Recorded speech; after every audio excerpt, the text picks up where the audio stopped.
Hello, Cancer, and welcome to August 2020.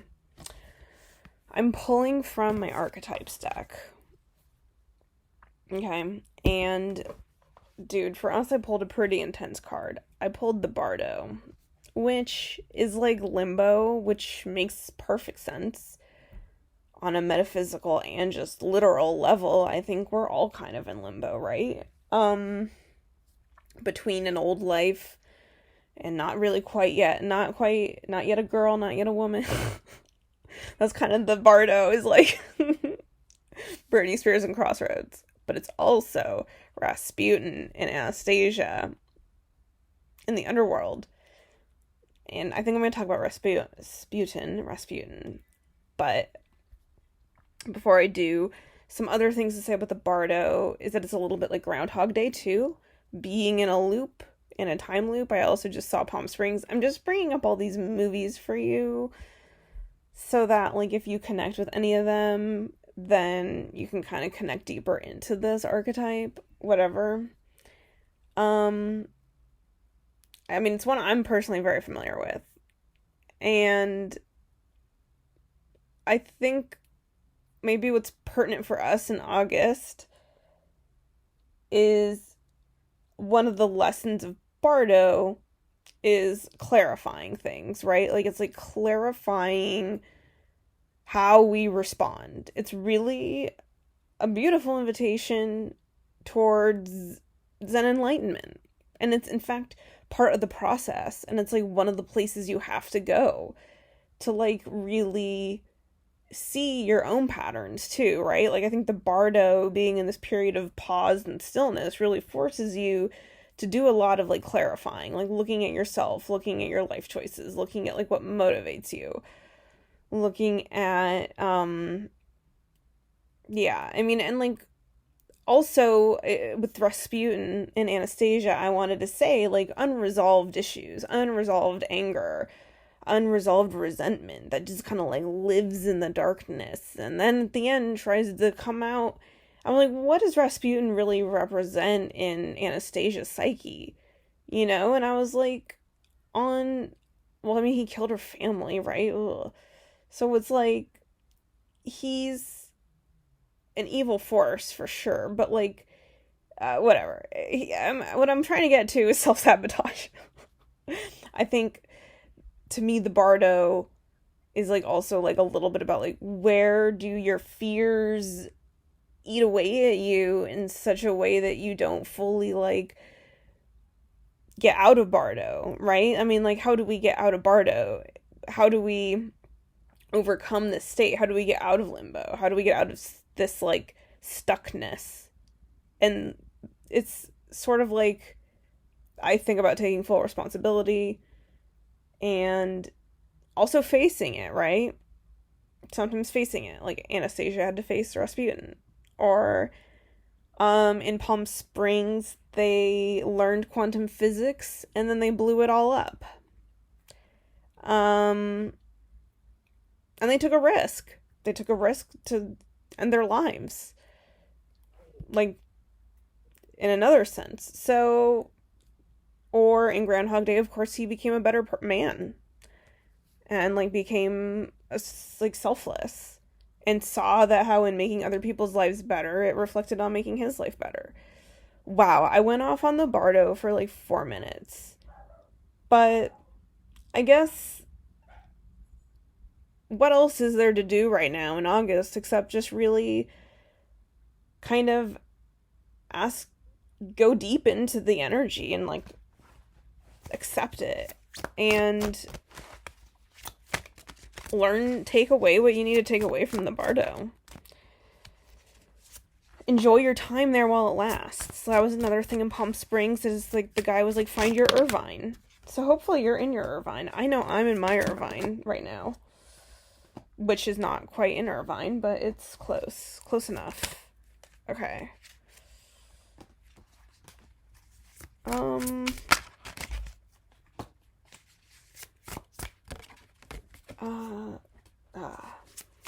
Okay. I'm pulling from a new deck that my friend got me for my birthday.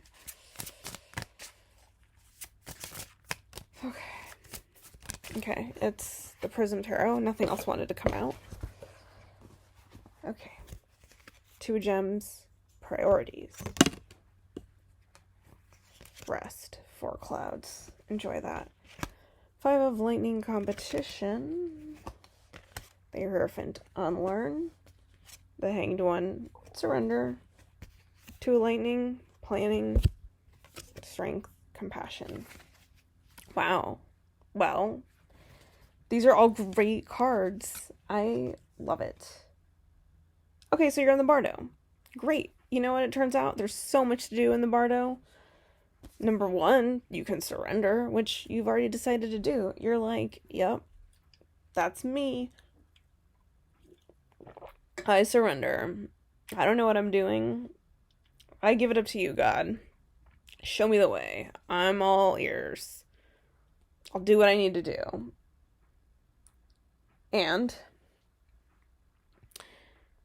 God is like, look, there's been some competition in your life. There's been some ego, right? You've been dealing with some ego in your life. Let's just admit it. Your own, other people. And that's caused you to really get perhaps in places out of alignment with yourself. Like, that's why you're here in the Bardo, is just to set this straight, right? This sense of, like, where do I need to fight?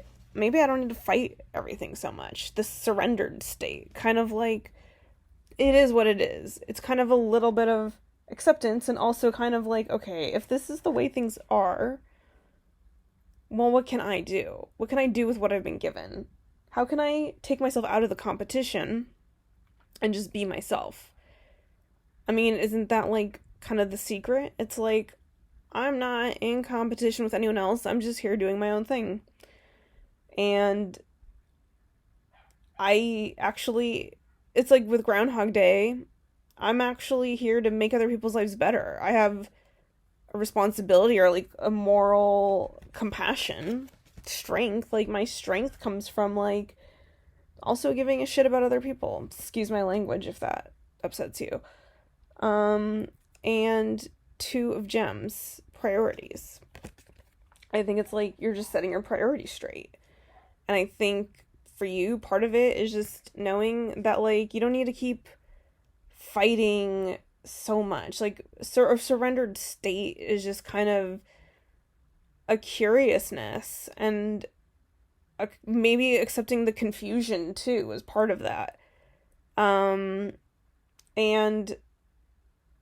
I think it's like in the stillness of Bardo, in the questions, in the unknowing, in the not quite here, not quite there, who was I, who am I becoming?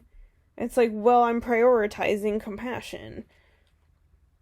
And I'm also just, again, doing my own thing. I'm just being myself. I'm not in competition with anyone. I don't need to be. And with, like, Rasputin, it's like she kind of put him to rest. Right? To rest.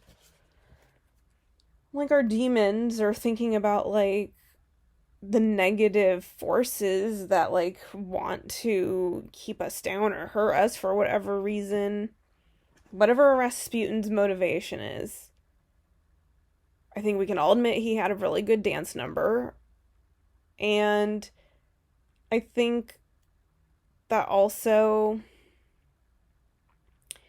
he was just tired, you know? Like, he just wanted his, and he had those unresolved issues. And I think in the Bardo this month, you are putting your unresolved issues, perhaps as they pertained, again, to competition and stress, and you're prioritizing compassion, you're prioritizing strength, you're prioritizing, like, hey, my life is better when everyone else's life is better. I mean, duh, and that's important to me. So, you're putting kind of this old villainous self maybe to rest. And what do you gain from that? I mean, you gain a lot, I think. You gain an opportunity to, like, unlearn that old self that you were, because you're upgrading, right? So it's like, if you're upgrading who you just are, your like operating system, like how you exist, like your level of peace, you know, your priorities getting straight, totally getting those straight, living from a state of compassion, which is your strength, is assuming the best, or just like living in a state of like positive expectation, resting kind of the unresolved issues in your mind, the aggression, the trauma, the negative, like kind of just putting that to bed, to sleep. And part of that again may involve sort of taking yourself out of the competition, because you're not competing with anyone. And other people may feel like they're in competition with you, but you're unlearning your own ideas about like, oh, I know I'm not better or worse than anyone else, and it doesn't matter what I do, that doesn't change anything. I'm always the same as everyone else, and everyone's always the same as me. And I'm going to create good whatever I create. And then surrendering to kind of this like metamorphosis that you're undergoing as you unlearn the old self and really let yourself be changed by this, i.e. Groundhog Day. And planning. So it's like, I think you're really in this really opportune space, honestly, in limbo, to be dreaming and building a new, better future for yourself. One that is more true to you, one that is more authentic, that is like happier, easier, did I say happier? I mean, all the movies I've referenced have happy endings, right? Anastasia, very happy ending. Palm Springs, they blow themselves up. They get to November 10th. They're not dead. And what else? Groundhog Day, obviously. I'm just saying all these Bardo themes. The point of it was to clarify, to unlearn, and then to be able to plan something new. So this is all like the shift. And it's also getting out of the Bardo. It's getting out of the stuckness. So you're kind of sitting in the stuckness to get out of it. It's like in the Shawshank Redemption, he goes through the shit to get out to freedom, to go to Zihuatanejo. And then he had the plan. The plan was to write the note to Red, give him some money so that he could meet him in Zihuatanejo, which he did. And then they met up at the beach, which was beautiful. And the best scene in the whole movie. So, what is my point here, Cancer? It's basically just to chill out this month. And the process is going to happen. Whether you're consciously engaged with it or not. This is happening. And there's not really anything you need to do, but I think you can be a mindful co-creator of this experience in the Bardo, of your surrender. You know, you're kind of doing your... Here. Yeah. You're kind of like, again, with this, like, this is kind of where you're clarifying your sense of self. This is the work you're doing, too, primarily. And you're facing things, maybe. But ultimately finding peace. Finding a lot of peace in this Bardo. Finding peace in the Bardo. Wow. What in August? What a Leo season. Oh, we got strength for you. It's a good Leo season card. Aw. Look at it. Look at this. Yay. Okay. Well, crazy reading, Cancer. Love you, and I'll see you again in September, I guess. Bye.